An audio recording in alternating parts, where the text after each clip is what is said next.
कालेहर गांव एक छोटे और सुनसान कोने में बसा हुआ, जहां रात का अंधेरा किसी खौफनाक साये की तरह फैल जाता है। यहाँ के लोग एक खतरनाक प्राणी के बारे में बातें करते हैं, जिसे तौलकस कहा जाता है।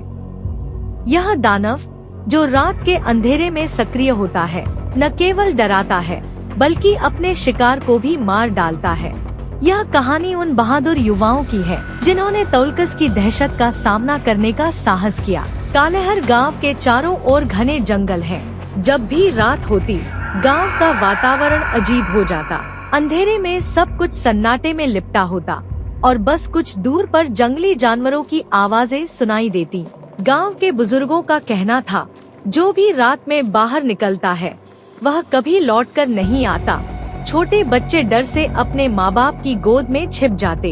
तौलकस का नाम सुनते ही गांव में सन्नाटा छा जाता। इस डर से परेशान होकर एक युवा लड़का आर्यन ने तय किया कि अब यह डर खत्म होना चाहिए। आर्यन का मानना था कि डर को हराना ही सही है। उसने अपने 3 दोस्तों सारा, रोहन और माया को अपने साथ लिया। हम तौलकस का सामना करेंगे, आर्यन ने दृढ़ता से कहा। उसकी आंखों में साहस था और दोस्तों ने उसकी बात से सहमति जताई। चौकस होकर चारों दोस्तों ने योजना बनाई। हमें उसके खिलाफ कुछ करना होगा।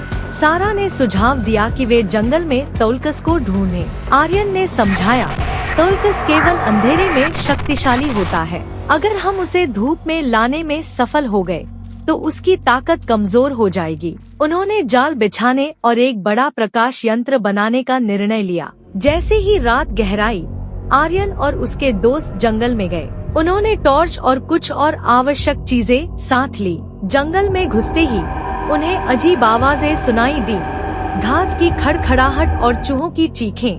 क्या तुम लोग डर रहे हो? रोहन ने हंसते हुए कहा, लेकिन उसकी आवाज में हल्का डर था। अचानक एक विशाल काला साया उनके सामने प्रकट हुआ। उसकी आंखों में खौफनाक चमक थी। तुमने मुझे बुलाया है, तौलकस ने गूंजती आवाज में कहा। जैसे ही वह उन पर हमले के लिए बढ़ा, सभी दोस्तों ने एकजुट होकर उसका सामना करने का निश्चय किया। आर्यन ने कहा, हमें जाल बिछाना होगा। चारों ने मिलकर तौलकस को ललकारा। जैसे ही वह हमला करने आया, उन्होंने जाल बिछाने की कोशिश की।